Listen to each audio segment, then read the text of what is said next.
Muito bem, seja bem-vindo você, ouvinte da Imigrantes FM, também o nosso telespectador. Estamos começando mais um episódio aqui do Literando com mais dicas pro Enem para você. Na verdade, o primeiro dicas do Enem para você, e hoje temos a presença especial aqui da professora Patrícia e também do professor João da SATIC, e convido eles a se apresentarem. Primeiro você, professora Paty, bom dia. Bom dia, Augusto. Bom rever você aqui, né? Já na estrada da vida. Eu sou Patrícia, sou professora de Geografia da SATIC e dou aula para o segundo e terceiro do ano. E agora o professor João. Bom dia, professor. Bom dia, Augusto.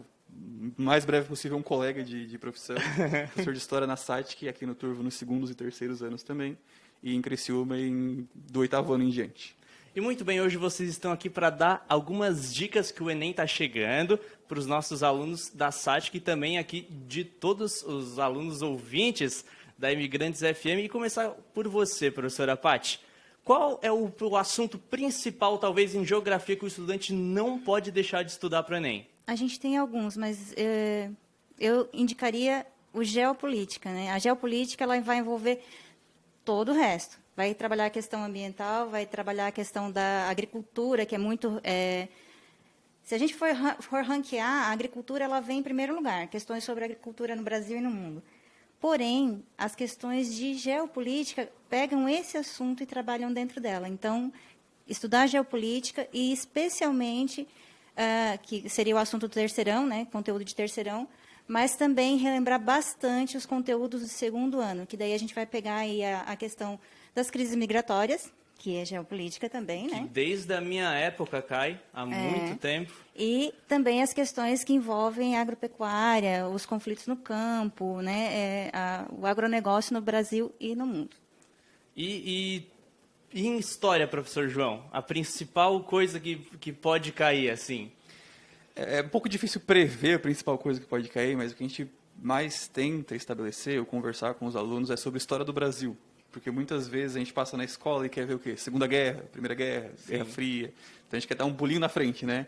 E a gente esquece um pouquinho de história do Brasil. Então, primeiro e segundo reinado, regência, são conteúdos que caem bastante. O período colonial do Brasil, que às vezes fica lá um pouquinho para trás do ensino médio, a gente acaba meio que pulando isso, sem entender que faz parte da nossa história. Então, obviamente, a história do Brasil, em especial, primeiro e segundo reinado, época colonial, são conteúdos aí bastante importantes para o aluno poder estudar, se inteirar bastante do conteúdo e fazer uma boa prova do Enem. E pode cair alguma coisa de história contemporânea também? Sempre alguma cai. coisa mais da atualidade misturada com essa coisa da história? Sempre cai. Recentemente, no Enem de 2020, por exemplo, se tu pegar a primeira questão, 46, das ciências humanas, tu vai perceber que fala da relação do Brasil com a China, por exemplo.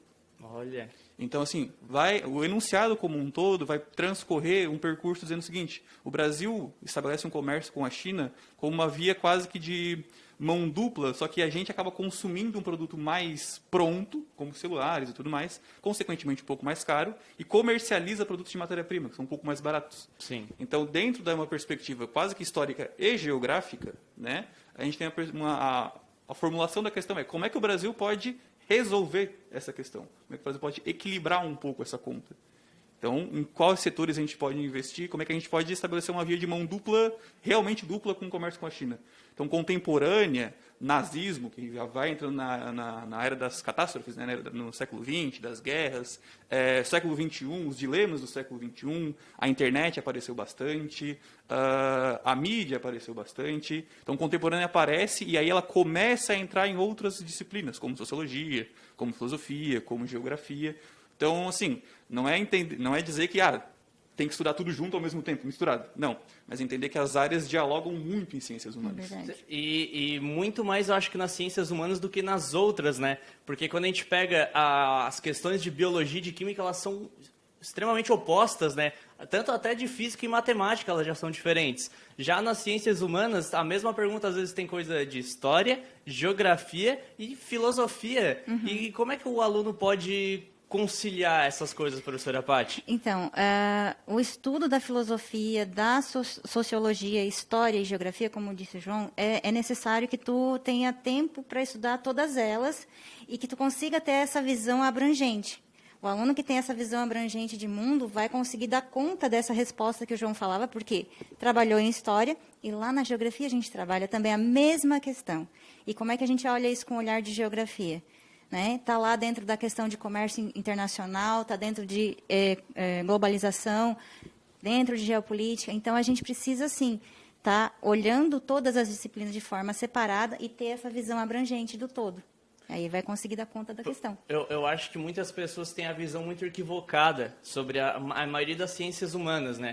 As pessoas olham para a geografia e acham que é decorar os oceanos e os países. E também que ela está encaixada, né? E, na verdade, a gente não está dentro da gaveta encaixotada. A gente está no mundo olhando todo. Não, né? Perfeito. Por exemplo, o professor História, as pessoas querem saber só sobre Segunda Guerra Mundial, querem saber só sobre Guerra Fria, quando são coisas que a chance de cair são menores do que de cair sobre, por exemplo, Revolução Farroupilha, que no Rio Grande do Sul, eu já ouvi que muitos vestibulares do Rio Grande do Sul, 50% da prova é Revolução Farroupilha, sabe? Então, eu acho que falta o aluno também, às vezes, pegar esse fio da meada, né?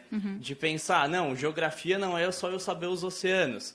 É eu saber o contexto político, porque política é geografia. Sim. Geografia, a divisão dos países faz toda a diferença, por exemplo, para o cenário geopolítico mundial, né? Exato. E agora a professora citou ali a geopolítica em si, mas tem alguma coisa da geopolítica que pode cair assim que a professora tem mais, talvez, não certeza, mas uma intuição que pode cair?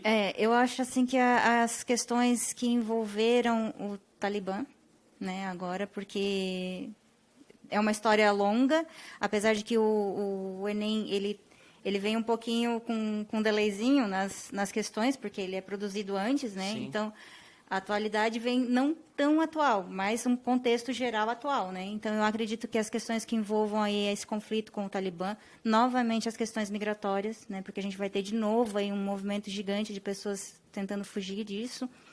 E essa questão que pode gerar disputa por território. Eu acredito nessa possibilidade. E, professor João, alguma coisa também a ver com essas questões migratórias pode cair, só que no quesito história, por exemplo, a história desses países, por exemplo, a história do Afeganistão, por que tem esses conflitos lá, pode cair alguma coisa relacionada a isso? Absolutamente. Até porque a questão do Afeganistão, pegando todo um contexto geral do Oriente Médio, tem toda uma fundação histórica sobre as crises, a formação dos povos, né? Os povos surgiram onde é o Oriente Médio hoje, na Mesopotâmia. Os primeiros povos se estabeleceram quando sociedades ali. E a partir dali geraram disputas. Então, essa é uma história milenar. Se a gente fosse para o Afeganistão especificamente, pegar o Talibã, a gente vai ver que a construção da história do Talibã, enquanto movimento extremista, ela é da Guerra Fria. Então, ou seja, são disputas da União Soviética contra os Estados Unidos que deixaram pessoas no Afeganistão e no Paquistão em situações de refugiados, em campos de refugiados, concentrando uma espécie de ódio coletivo, de uma forma de tentar agir, e aí vários desses grupos, anos depois, foi financiado contra a União Soviética naquela região, pegou em armas, conseguiu ter acesso e dominou a região. E recebeu treinamento, inclusive, dos Estados Unidos para evitar a expansão socialista naquele momento. E hoje a gente tem um problema também muito maior lá, que virou uma guerra civil, né? Sim. Não virou já uma guerra de contra terceiros, né? E eu, inclusive, estava conversando com a professora Kelly e ela acha alguma coisa bem plausível, talvez, de cair alguma coisa relacionada na redação do Enem. Inclusive, a literatura está muito próxima da geografia, da história, da filosofia e sociologia. Né? As leituras, especialmente as que a Kelly trabalha, sempre tem esse contexto geográfico embutido.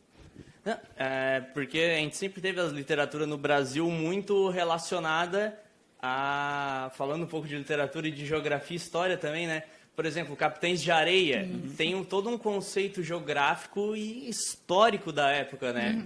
Não, talvez Capitães de Areia eu acho que é mais vestibular do que Enem, né? Isso. Mas tem toda essa ligação, né? Tem. Mas no Enem tem os Bestializados, que fala da Primeira República do Brasil, que tem um retrato muito interessante do povo, como viu, por exemplo, a Primeira República. É um retrato de um cenário político brasileiro como um todo.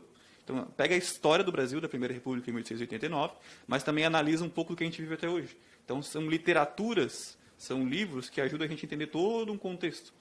E, rapidinho, só a questão do oceano, né? Tem que decorar todos os oceanos. O cara que faz história tem que decorar todos os presidentes da história dos Estados Unidos. Mas pensando em oceano, a gente pode abrir, por exemplo, as disputas pela água no mundo contemporâneo. É assim que vai aparecer, é assim que aparece. As questões são muito interpretativas. E tu tem que estar antenado nesse contexto atual. Não é a notícia que aconteceu ontem, mas é a notícia é o que aconteceu nos últimos 5 anos, por exemplo. Então, a geografia ela aparece assim. Tem que saber por que tem a disputa por aquele terreno, por que tem a disputa por aquele oceano, o que tem naquele oceano que chama a atenção dos países, nesse sentido. A gente fala atualidade, mas é uma atualidade muitas vezes milenar. Às vezes, por exemplo, no conceito dos grupos extremistas hoje que assolam o Afeganistão, eles são grupos que começaram na construção da humanidade, por exemplo, sabe? Aquelas pessoas ali. A gente tem ali o conflito da Palestina e Israel, que também é muito antigo, né? E uma coisa que sempre, às vezes, pode cair, acender alguma fagulha que pode cair, né? Isso, assim, em alguma prova, né? A questão, a relação Irã e Estados Unidos também, né? Por causa do avião que foi derrubado lá em 2019. Então, está muito próximo, né? Por que Estados Unidos e Irã, ora se aproximam, ora se distanciam?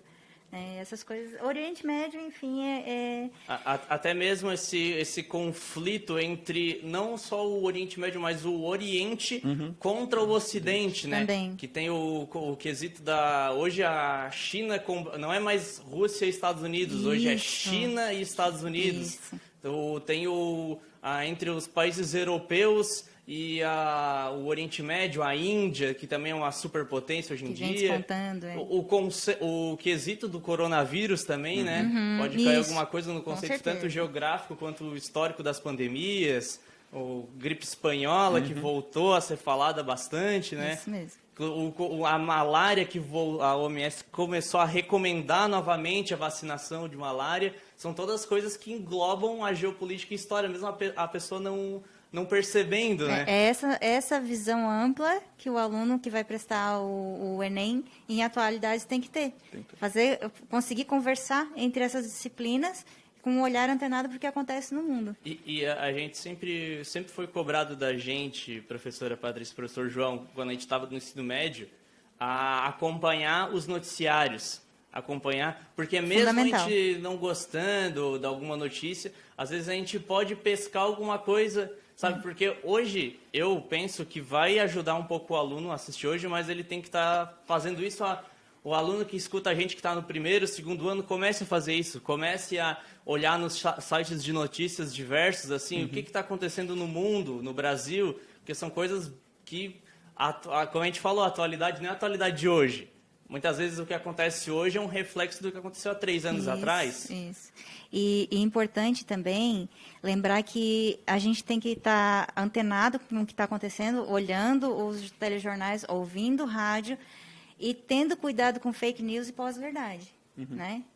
Então, a questão de saber filtrar o que é e ir buscar além do que falaram para ti, né? É verdade, não é verdade? Deixa eu pesquisar, deixa eu ver como é que é, né? Fato E não assim é assim já ir estudando mais aprofundado o assunto.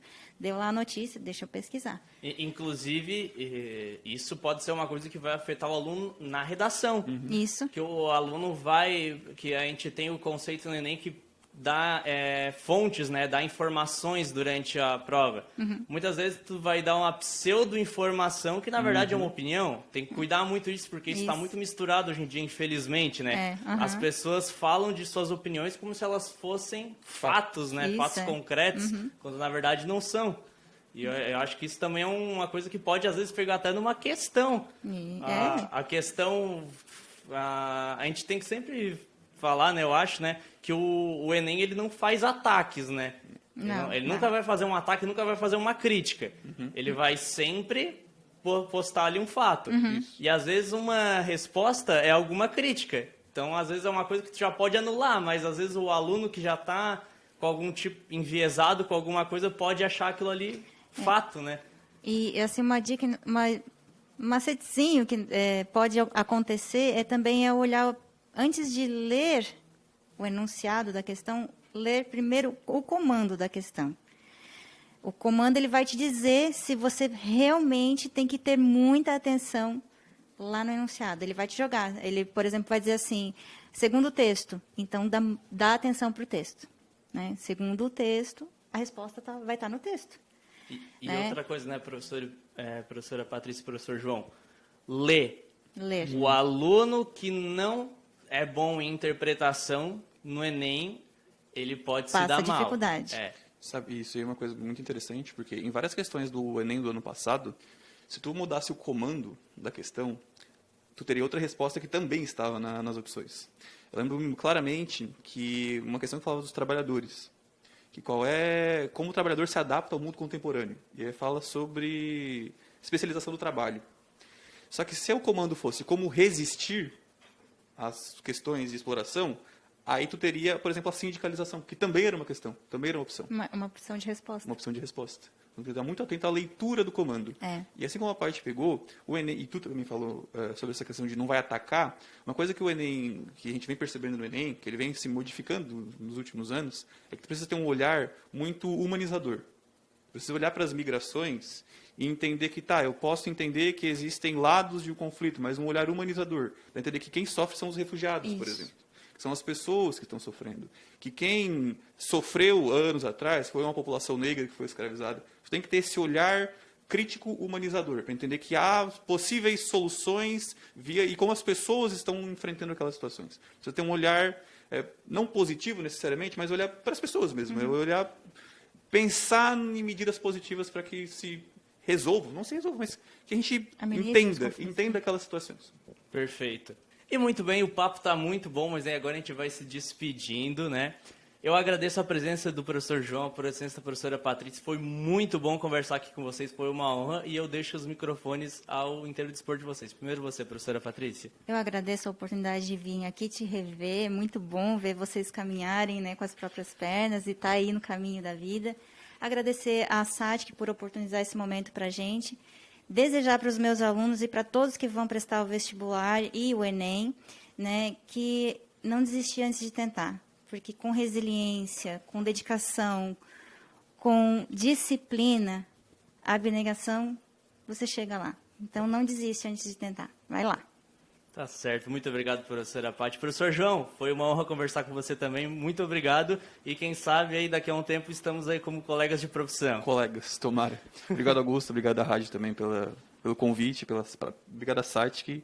Queria dizer a todos os alunos que vão fazer o Enem, que vão ouvir o programa, que respirem um pouco antes de fazer a prova. É uma avaliação, vocês se preparem o suficiente, façam os testes que forem necessários, as oportunidades, realizar talvez uma prova antes. Se acha que vai ficar com sono, tenta dormir bem. Se acha que consegue, tenta estudar um pouquinho mais.